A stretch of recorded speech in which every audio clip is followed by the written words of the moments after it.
We're back. Who's with me? You guys drop some hearts and some thumbs up. Say hi. We're going at this six-figure live. Thanks for being here, you guys. Let's do it. What you here for, huh? Does your life matter? Does your life matter? Pack your bags, girl, let's get out of Dodge. Sick of living life, sick of counting stars. We the ones who go to war against the gods. We the shadows that move around in the dark. Take your life back, take your time with it. Welcome to the tribe, check the rhyme with it. I was doing bad, couldn't find with it. Now my phone ringing all the time with it. We the only ones, holy sons. Mama's dead, kids holding guns. Catch them early, put that poison in they bottles with a Donald Trump. Walking around with the zombies. Yes! What is going on? Welcome to SF Live. Whew! It's been a doozy. It's been a good run here the last couple months, but I have missed you guys, and here I am. Thank you so much for being here. Look, it's been a long time, and so please say hi. I'm going to take a look here at the comments, the thumbs up, the hearts. Maybe there's some angry emojis, and I don't blame you. Whatever it is, throw however you're feeling up on the comments right now so I can say hi to you guys. My name is Ben Hartley with Six Figure Photography, Style and Story Creative, coming to you live from Columbus, Ohio. And so I just want to first start off by seeing who is here. I know there's a lot of people who've been like, Ben, where have you been? Where have you been? Where have you been? And I know that you're here. I see you in the comments. I want to say hi. Amy, so good to see you, Amy. Peter, it has been too long. It's so good to see you, Peter. Alicia's here. Cody, yup, we back. Isabel, what up? Oh, awesome. So many emojis, Alicia. I love it. Brenda, I miss you, Brenda. It's good to see you. Cody, I know you said this before, but I don't feel like searching for it. What was the name of that song? I will get to that, Cody. You guys, Cody already kicked us off with the question. Look, I want to update you guys on what's been going on behind the scenes. There's been a reason why I've had my head down and I have not been out here. I'm not going to necessarily say it's justified that I haven't been out here for you guys, but I've had some good reasons, and so I want to talk about that a little bit. But I also don't just want to talk about myself. I want to do some Q&A here with you guys. I would love to do some Q&A, and so I'm going to ramble in between the questions. I'm sure there'll be a few that'll come in, but I would love to see what I can do to help you guys. We're starting off here. We're almost at Q2 of 2018 already. Man, are we? Shoot. And I'd love to help and see what I can do, see what kind of questions that you guys have that you can bounce off me. And I'd love to, at the very least, offer my perspective. Not to say that I'll have a definitive answer, but I'd love to just riff off you, brainstorm for a little bit, and see if there's anything that we can come up with together. As well, I got to say this, huge shout out to the SF community. You guys are incredible. The way that you've come around one another, helped answer each other's questions, encourage one another, it's been really awesome to see. And so that's the plan. We're going to do some Q&A, right? So start typing the questions now. I'm just going to go through from the top and ask a question. If you're curious what type of questions to ask, look, the reality is this. Feel free to ask anything that you want. And if I don't want to answer it, I will flat out tell you I don't want to answer that. If I don't know the answer, I will say I don't know the answer, but somebody else might know it better than I. And here's where you should go to find them. Look, I run a wedding photography studio here in Columbus, Ohio with an incredible team, Ben Adams, Stephen Lowe. Gosh, we just added two, Michael and Haley we just added, my wife Leslie. And so we're really focused up on the wedding photography niche, doing over 100 weddings a year. And so that's so much expertise there, getting clients, pricing, self-worth, work-life balance, whatever. It's there. So start thinking, start writing in those questions. Meanwhile, I got to hop back to you guys and keep saying hi to everybody because I really do love you guys. Emily, so good to see you. Jason is here. Melissa Krabs, so good to see you, Melissa. Liam, you too. Sarah, Mackenzie, Doug, good old Doug. Man, I miss you, Doug. Sherry, you've got such a good son. I love your kid. Peter, okay. You guys, first off, as you guys are entering questions here, I do want to update you briefly on what I've been up to. For starters, my hair has just been growing. Like, I'm just kidding. Everybody keeps asking me, what are you doing? Are you going to cut that thing? We'll see. Time will tell. I feel slightly like Samson right now. And so I'm going to ride this thing out for as long as I can. If you could keep the hair comments to a minimum. I understand that it's ridiculous. I accept that it's ridiculous. Let's keep going forward. You guys, here's what we've been up to. In December, we hold a workshop here where I bring in, it just ranges anywhere from 12 to 20 photographers. They come and they spend 4 days at my house. I call it Abundance, Maximizing Joy, Meaning, and Profits. Abundance happened December 6th of this last year. There's a few people who attended Abundance, and I hope that your minds were blown and your business got changed. But I'll tell you what, mine did. Here's what I want you guys to understand. I'm out here, six-figure photography, Style Story. We've got the podcast that I host. I need you guys to understand something, and maybe I haven't been the clearest at this, but I really want you to grasp it today. I'm in the trenches with you. I'm figuring this stuff out with you. I am continually testing and learning and changing and trying new things. I'm winning and I'm failing and I'm winning and I'm failing. And so when Abundance happened and these 14, 15, I forgot how many photographers came to my house and we spent 4 days together from like 9 in the morning to midnight for 4 straight days, I came out of that with so much insight. Just even myself, like I know that they grew and I know that they learned, but shoot, we learned and we grew. And so we've really done a lot of changes here at Style and Story. And it's been really exciting. Since then, we've brought on 2 more amazing photographers, Haley and Michael. I'm going to get Haley and Michael in here. Haley's actually out of shoot right now. Michael's out there working on some stuff. I'm going to bring them over. I'm going to make sure that I introduce you guys to them. And so, look, our business grew, nearly doubled, like almost over a night. And so really, truly, intentionally, look, I love you guys. I absolutely love you guys, and I'm so grateful for your time and attention. But at the end of the day, my loyalty is to my people. And so the last few months, I've really wanted to make it clear and evident and known that I'm dedicated to them and making sure that they came on board here, that they felt a presence with me. Not only that, but it's been a big shift. It's been a big change. And so I've really been focused up on that. We've gone through a whole restructure of the way that we do things. It's been really exciting.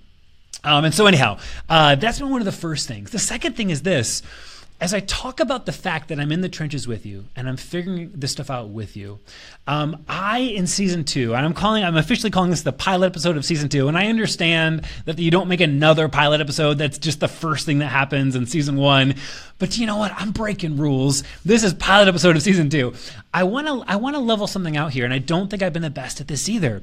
I want to make sure that I have the ability to be 100% transparent with everything that we're up to. Not just what we're up to, but the things that we struggle with, the things that we're working through, the things that we don't have figured out. There's so much of this that you guys, I have ideas on. I've got thoughts. I can express those thoughts, but it's not definitive. And I'm excited because recently, over the last 3 months, I hired a coach myself. You guys, please get this in your heads, right?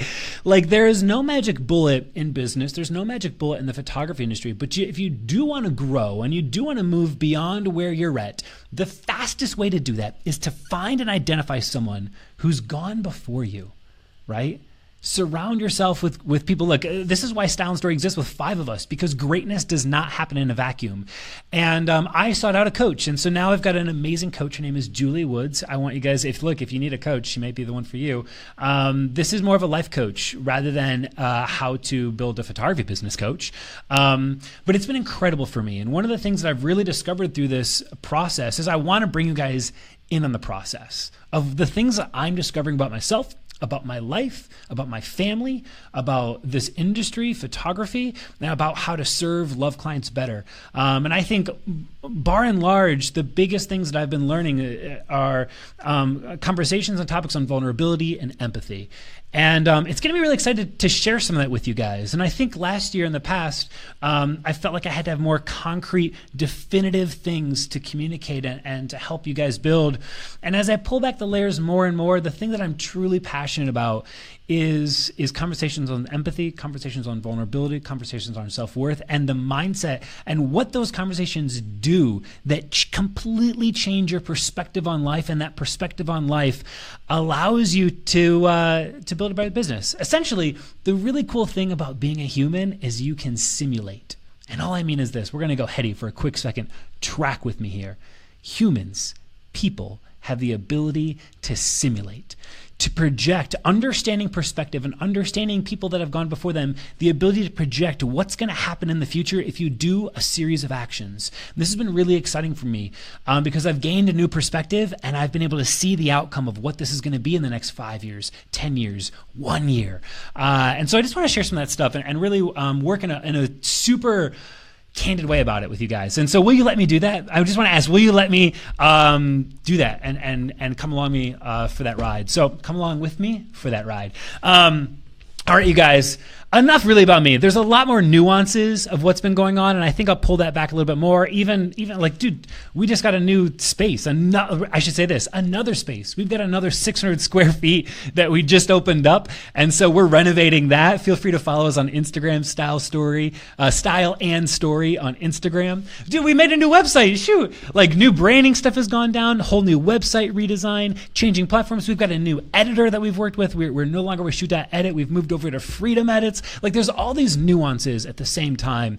And I think throughout this season, I'll be able to identify and kind of talk about a lot of the changes that we've made and really why we've made them. But thank you for being here. I guess large in part, I just wanted to give you that welcome, give you that brief introduction, and say thank you for being here. And so now let's talk some Q&A stuff for you guys. All right, let's see what we got here in the cooker. For starters, I know there are some basic questions, but please, I want to answer things for you. So feel free to ask questions of some of the journey that we've been through. Feel free to ask questions that will focus on yourself and your brain and what you're going through, because if you're going through it, chances are other people are too. And so first question was this. I think it was Cody. I know you said it before, but I don't feel like searching for it. What is the name of the song that you use? The name of the song is called Control-Alt-Delete. And I believe it's by Surge, the Siege. There it is, not Surge. That's that energy drink, Mountain Dew-esque thing from the 80s, 90s. No, the Siege, Control-Alt-Delete. That's the name of the song that opens this show up. Let's see what else we got. Peter Barnes says this. I noticed on your new website, you guys, we've got a new website. We moved over to show it, and Tonic Site Shop built this for us. Tonic Site Shop. Please go to tonicsiteshop.com and check them out. I think if you use the coupon code SFP, you get 15% off. Maybe 20% off. SFP. But anyhow, Jennifer Olmstead from Tonic built us a site. And he says this, you took away a lot of the filtering on your contact form. What was the reasoning behind taking away the filtering on the contact form? Peter, the reason was this. We have 5 photographers now, 5 full-time photographers. That means 5 people to employ. And so it's a similar question about filtering in regards to putting your starting price on a website. I think differently. I think a lot about practice. I think a lot about the sake that I want to continually practice and learn and get better at what I do. And if I'm only talking to my ideal client when everything's on the line, meaning this, you get, let's kind of think this through from a standard photographer's point of view. How many inquiries do you actually get a week? 2, 3, right? Now, maybe you get more, and that's fine.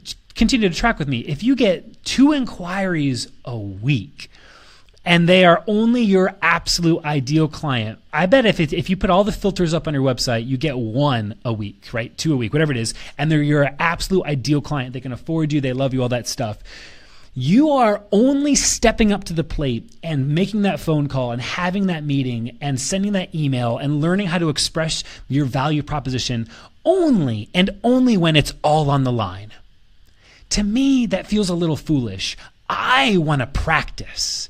I want to test and learn. I want to get better. And so I don't filter because I want to have a phone call with every single person who I have the opportunity to express my value to, right? Because in the process of me having 15 conversations, I'm going to get so damn good that when that ideal client does come, man, I'm gonna be like a well-oiled machine. Like I'm gonna be actually able to perform, right? And so this is why I've taken off some of the filters, is because I want to have more opportunities to connect with more people, to get better at expressing my values, to get better at handling common objections, to get better, and also this, because there's certain people that you don't realize they're your ideal client, and they actually are.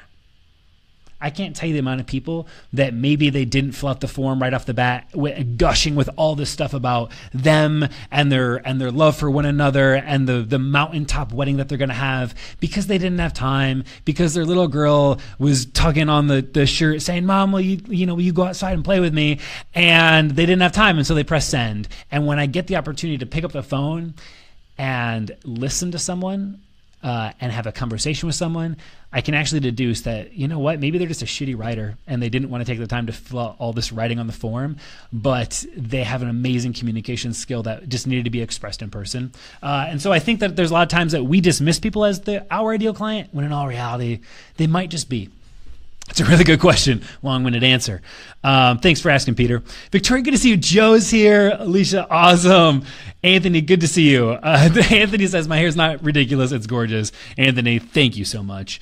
Alicia says this, when is the next abundance workshop scheduled? It's a really good question. I try to position these towards the end of a year, so that way you have the opportunity to get through the madness that is the current year, hit that December mark, and in this subtle lull that you may have, be able to have something that's taking place early enough where you can implement change, so that way the rest of December, January, February, March, when you're probably not shooting quite as much, you're able to thrash and start implementing all of the madness that gets addressed at Abundance, right? And so it takes place the first week of December.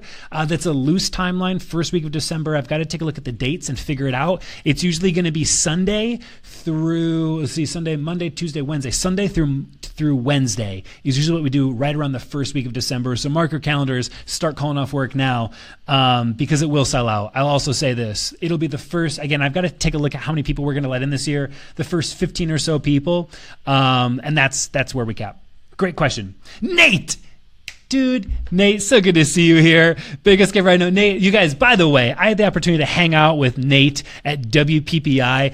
If you don't know Nate, he's rocking sticky albums, sticky folios, sticky email, which we've been moving over to using, and incredible guy. You guys, go check out those products, especially sticky email. Nate, sticky email's got me pretty jazzed. It's good to see you here, man.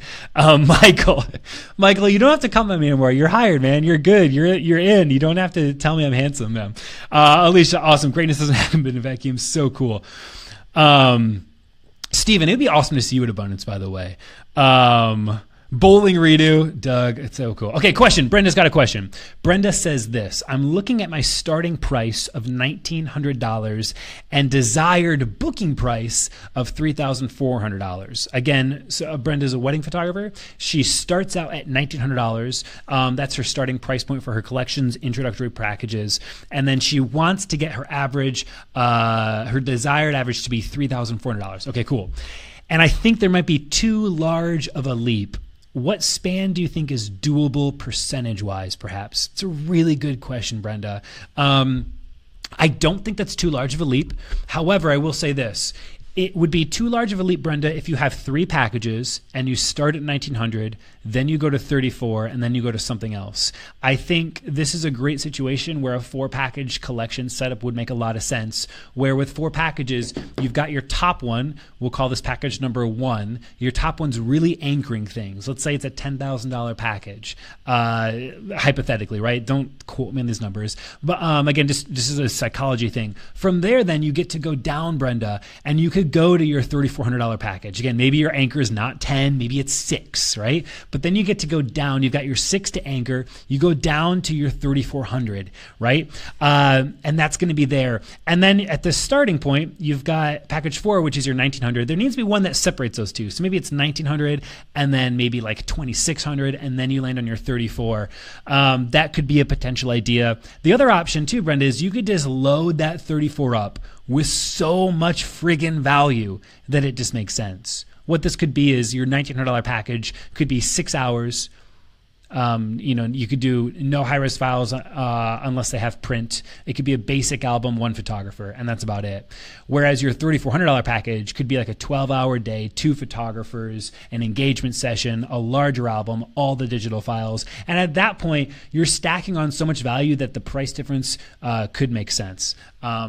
Anyhow, Blake, it's so good to see you. Blake, I got to tell you, man, I just also got back, you guys, Improve Photography Retreat. Actually, they just rebranded. It's now Create Photography Retreat out in Charleston. I was just there last week for the week.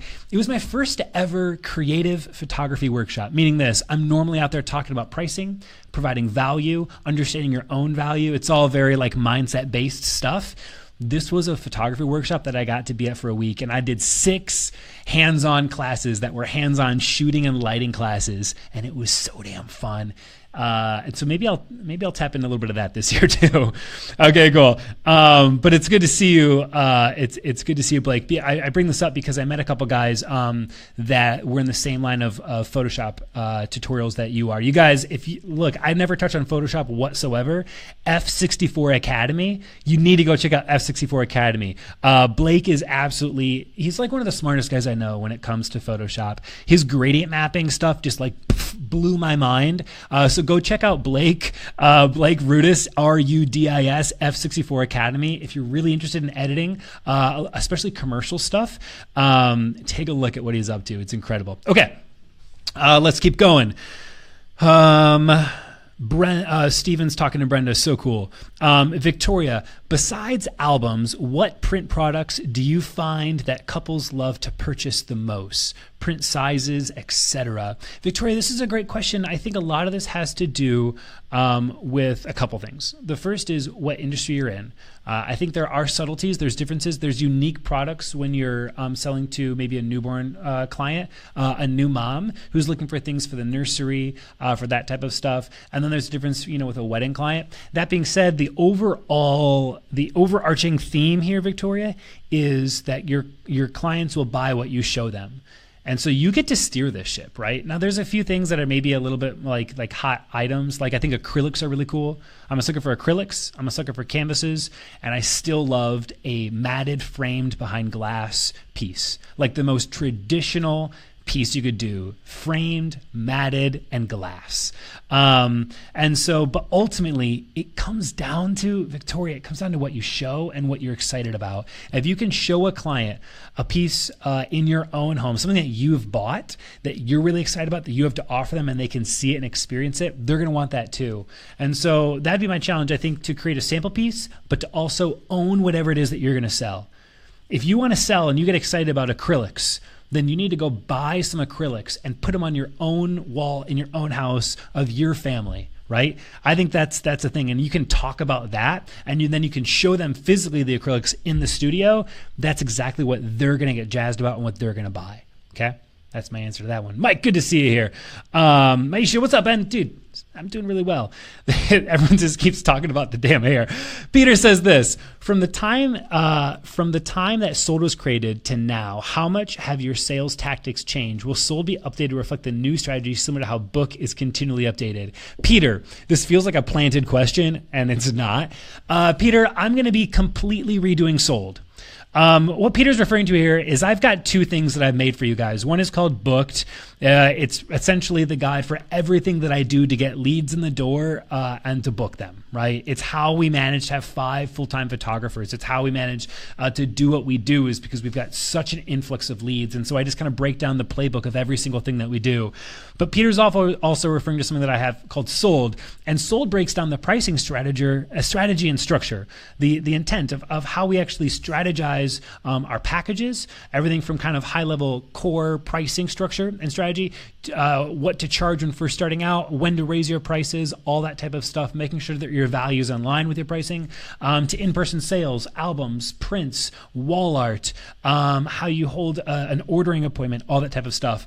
And so this is what Peter's referring to. And Peter, it's going to get completely redone this year. And when I say completely redone, like every single thing I'm going to redo. I'm gonna completely make it better and go into more detail and update every component of it. And so, Peter, TBA, it's happening this year. It's going to take place. It's going to happen. I'll let you know more as I get into it. Nice, Blake, dude, so cool. Steven says this. Good question. When are you going to open up your own wedding venue? The best tax write-off is your own mortgage. Steve, that's a really good question. I'm far more interested in just owning my own commercial space that I operate out of and leasing out a portion of that. Candidly, look, Peter, Stephen, I get that this is a great opportunity to make money. Here's the thing I need everyone to understand. I know this about myself, and I can make money doing any damn thing I want. And I say that with so much confidence, but I want to make money doing exactly what I want. I want to make money being happy as hell. And I want to be excited about it. And so the idea of owning my own wedding venue isn't exciting to me. But I appreciate the idea of it. Instead, I think I'd be far more interested in having Style and Story own its own commercial space. We're kind of shopping around a little bit, occupying a commercial space, running our business out of it, and then leasing it out to other creatives. I could see us maybe doing something like a co-work space. Look, my passion is in helping creative entrepreneurs. And if I could have a commercial space that I could lease out maybe a whole section of it as a co-work space, for like the amount of photographers that said, I have no place to meet. I have no place to sit down and have a premiere date with a client, to have a consultation meeting with a client. It's either my one-bedroom apartment full of kids or it's Starbucks, and I can't control it. I get far more excited about creating a space for someone to lease at such an affordable rate because it's a community type of space than I do having a bride have a venue at. So I think that's where I'm looking. But dude, I'd love to riff off you, man. Steven, like, I'm not going to shut any door, closed anything with a fist and say that's ridiculous. I would never do that, but my gut says I'm not going to do that. It's a really good question, man. Lindsay says this: what do you do when all of your wedding inquiries have budgets of $1,000 to $1,500, right? We ran the engagement session giveaway, and that was 90% of our leads. Lindsay, it's a really good question. I think that this may have to do with a couple things. I don't know much about your business, much about your brand or your website. I think there's kind of a couple thoughts. One is, your brand is largely going to be in charge, not in charge of your branding is going to kind of put a label on yourself in terms of where kind of price point you fall into. If you go to Style, Story, Creative right now, I think our brand, it's a high-end brand, and I can't quite put exactly my finger on it, but the design, the intentionality, the flow, the imagery, the copywriting, the aesthetics, it attracts someone who also values that. And so my guess would be, and I haven't gone to your website, my guess might be that your brand is also one that maybe feels a little introductory, could be one idea. Now look, the reality is this: I also share in the same experience with you. Like the amount of people that contact our studio that also only have a $1,500 budget, it's real, right? I get it. Some of this may have to do with location that you're at. And so I think that ultimately it's one of those things that you're going to keep getting that, and then you're going to find gems. And the goal is to really seek after the gems. Now, I already mentioned this earlier. I think there's opportunity actually at those $1,500 price points to opportunity for you to grow and to learn, but potentially opportunity to convert someone who's entering into this space thinking they've got a $1,500 budget, blowing their mind so much before they give you any money that they can't imagine the wedding without you, and they change their budget. I think that's actually really, really real. Like that can happen when you give people the opportunity to.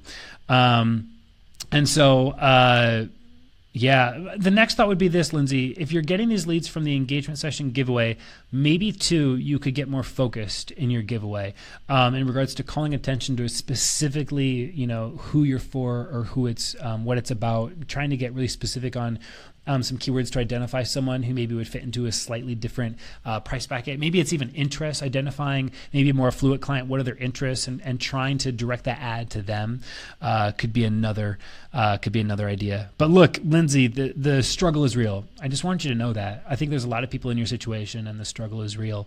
But there's also clients who are out there who are willing to see your worth and who are willing to pay for it. I think what the problem that most photographers get into is they see this happen 10 times. They believe it's the only thing. And so they just drop their price back down to 1,000. Either that or they give up on all these people and they'll never talk to them. My challenge to you is to talk to the person that says their budget's $1,500 and practice explaining your value better.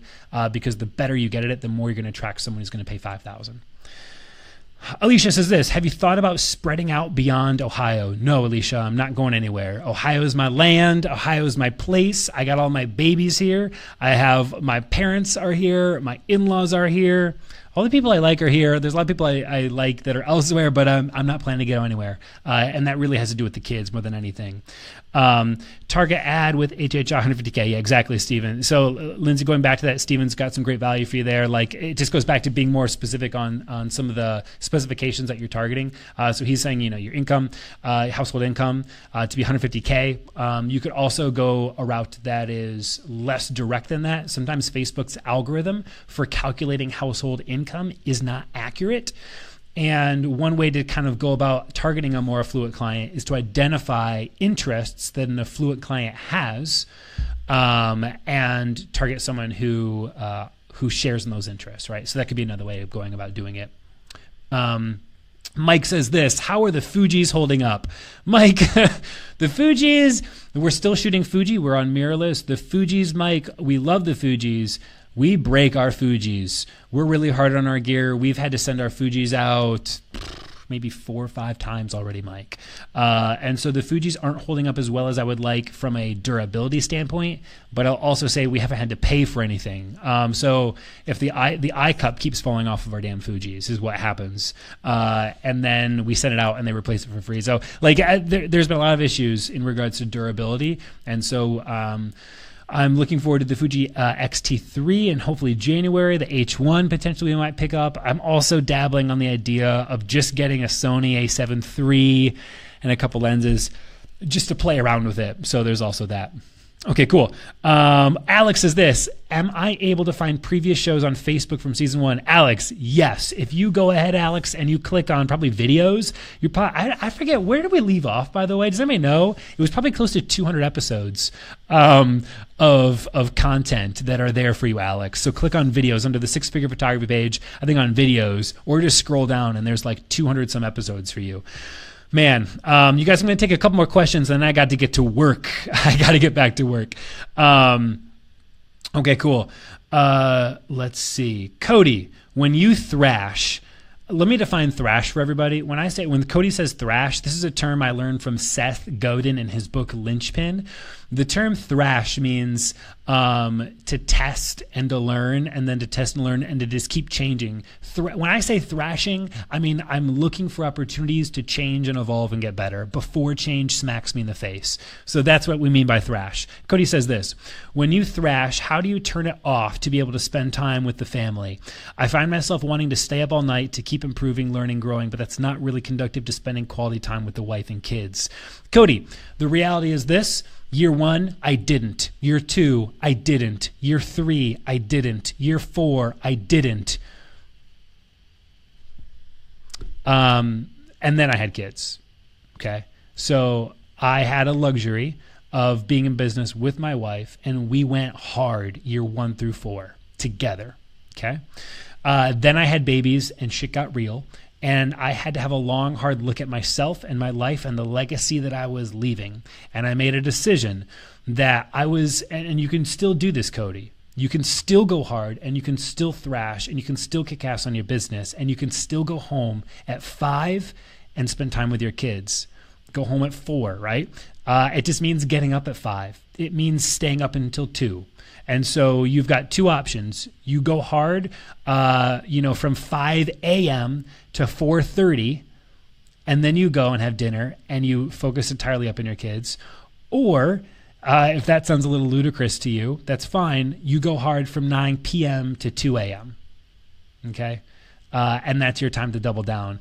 Also, I think right now the excuse that you're giving yourself is your kids and your family, that they're pulling time away from you. Cody, my challenge to you is this: delete Facebook off your effing phone. Delete all the bullshit games off your phone. Stop spending 30 minutes in the bathroom. like I actually mean that. That I think it's easy to blame our family and our kids, but there's a lot more other places that you're wasting time that you don't want to see.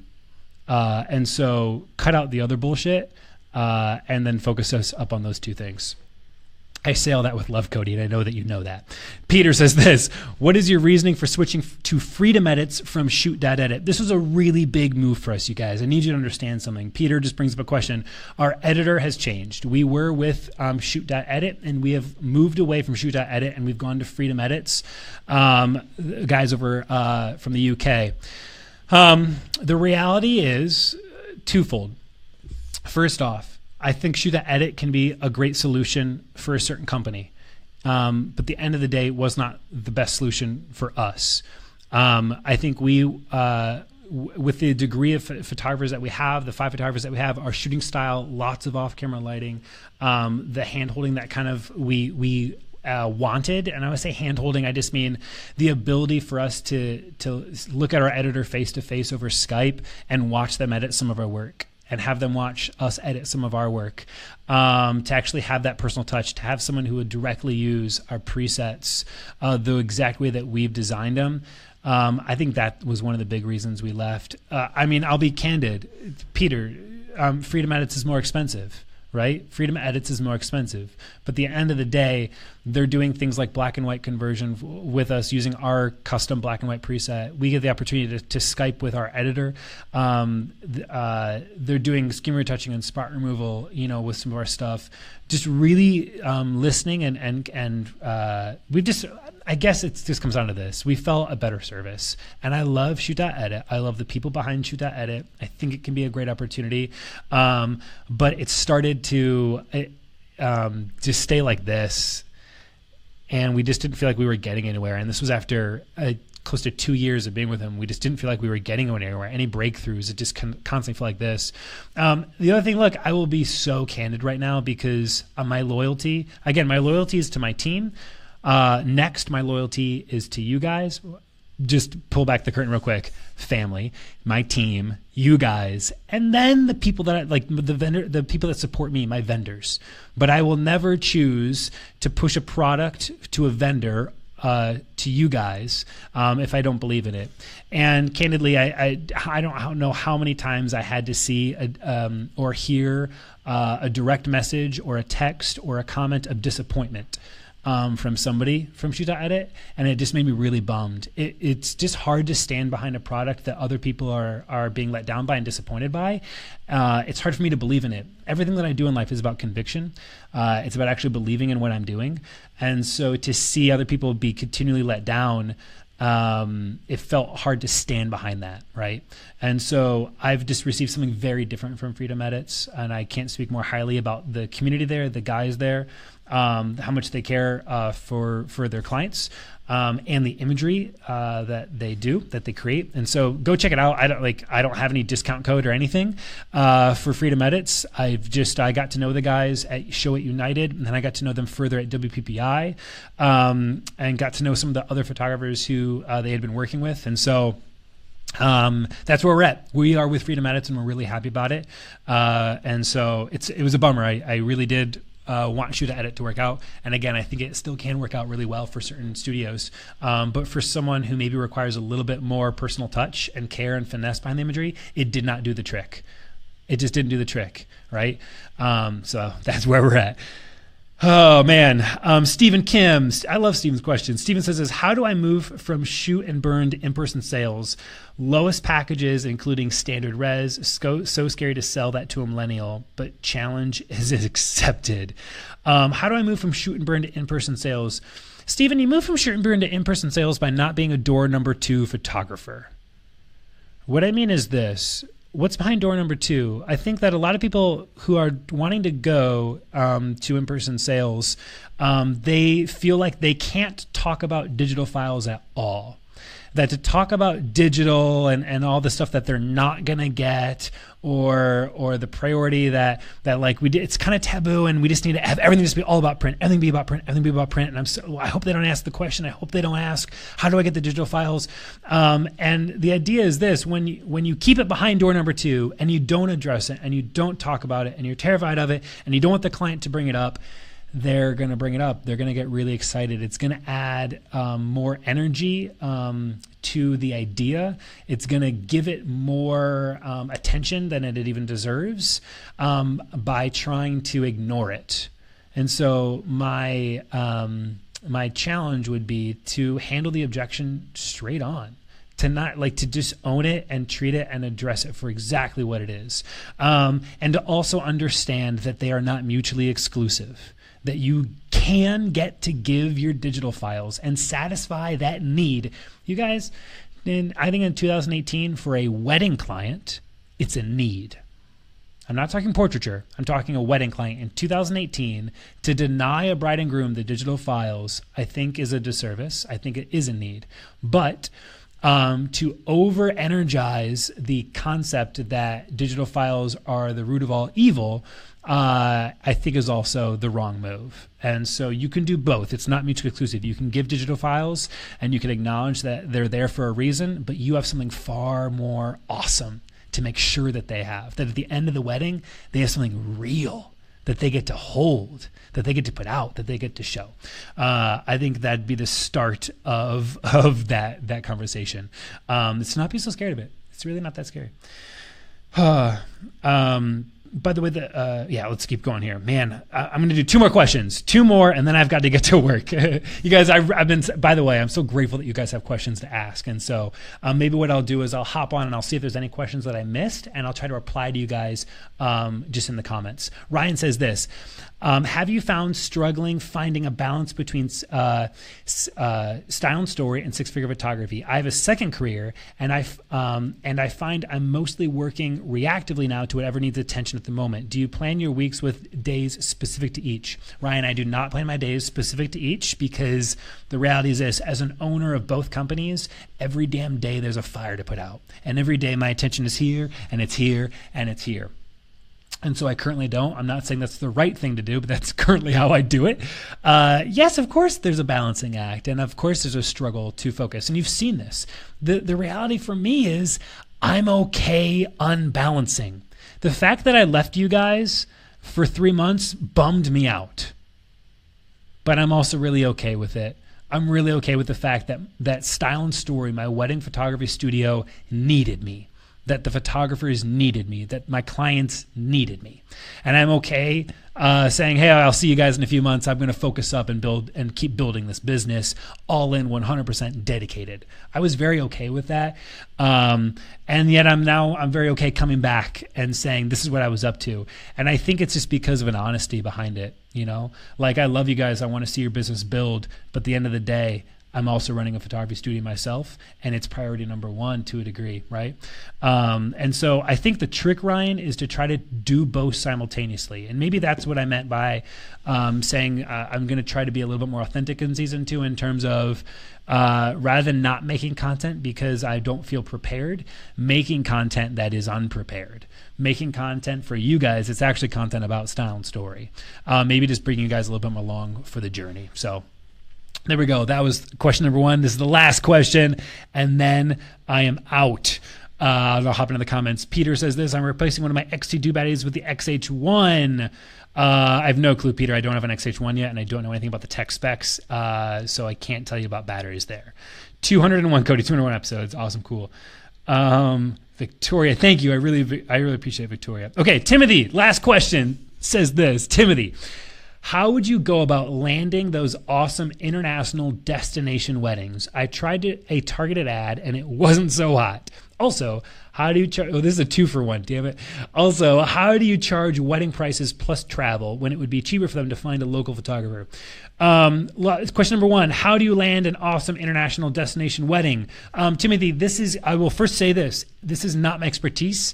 There's a couple of photographers that do this. They specifically train on how to get international wedding, like destination weddings. There's 2 photographers I want you to go take a look at, and you may be better served with them. I will give you my best to answer the question, but the 2 photographers I want you to take a look at, Daniel and Davina. I think it's Kudish. They actually own the Image Salon. As we're talking about editing, they own Image Salon, which are some of the best, incredible editors over at Image Salon. I absolutely love them. But Daniel and Davina do so much destination travel. And I'd also encourage you to take a look at Kim.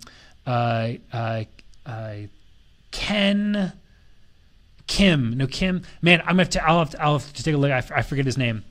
I'm not thinking of Ken Pack. I'm thinking of another guy. But they may be able to better serve you. The first way is that you could actually plan your vacation around a location that you'd love to shoot at. And start doing some Instagram hashtag research for some specific venues that you would love to photograph at, and start combining the venue with things like tying the knot, engaged, bride to be. Do some research on what are the keywords, the hashtags that brides are using, and then literally start DMing people. And look, I think when you step into this, the first 5 that you do, you're probably not going to get paid to do them. I think it's the reality that you got to put up the work first and start building a reputation for traveling wedding photographer, and start producing that work. And so that could be one, and you could just start DMing people and start giving them a value proposition. You could run targeted Facebook ads to people who like a specific venue at a specific location. Look, I was just in Charleston, South Carolina. There was a couple plantations that were beautiful, and there was a wedding going on. And I'm not going to do what you guys think I was going to do, but I was just thinking about just taking some photographs of just the venue, no bride or groom or anything, just kind of around the venue, and trying to actually do some organic SEO research and create a blog post and start kind of overhauling that. That's more of a long-term game. And it's going to be a slower move. I think really it's actually DMing people on Instagram and running those targeted ads. Look, when you start DMing people, you're going to DM 50 people. 30 of them are going to ignore you. 9 of them are going to say, maybe, show me more work, or if you do it for free, maybe we'll talk. And then one of them, maybe that's not, maybe it's more like 35 will ignore you. 4 of them will say, ask you a question. And then one of them may actually be the right fit and bring you on board for it. So I look at that. That'd be my actual thought process behind it. And then how do you charge prices plus travel when it'd be cheaper for them to find a local photographer? I understand it would be cheaper, and they know it'll be cheaper. It's just they don't want cheap, and they don't want anybody. They want you. So this is a brand concern. This is the goal of getting someone to fall so in love with you and your brand and your service and your expertise and your care for them and your passion for what you do that they can't imagine anybody else but you. That's how you get someone to fly to Lake Como, Italy for a week to shoot their wedding that has 3 guests there, and there's 2 photographers. And they pay full travel. That's how you do it. So that's more of a long-term game too, but it really has. And look, here's a small portion of the answer would be this. You do it by not emailing them, because they're not going to fall in love with you over the email. They're going to fall in love with a video message of you. They're going to fall in love with a phone call of you. They're going to fall in love with a Skype session, because they're going to see you and empathize with you. And when you just email, that's the fastest way to be forgotten. It's the fastest way to look like everybody else and to fall into the local pool of photographers that are in their area. You'll just be like them. Okay, so awesome. You guys, that's a doozy. Thank you so much for being here, for the questions, for your faith in me, for your faith in yourself, for showing up for your business. I really do appreciate you guys. I'm going to get going here, and I got to keep my head down once again with Style & Story, and also working on repackaging Sold for you guys to get you all of the freshest content for 2018. You guys, I really appreciate you. Let me do one more thing. If you haven't already, can you please go do this? Like, this is so freaking good. Can I just get some thumbs up and some hearts if you've gone through the free 7-day crash course? It is a free 7-day crash course where every single day I take a different part of your business and I try to melt your face and I try to give you guys as much value as I possibly can, full free for you to build your business and provide more value to your people. And so go to sixfigurephotography.com/newsletter. You could also go to sixfigurephotography.com/7-day crash course. You guys, hopefully I'll see you tomorrow.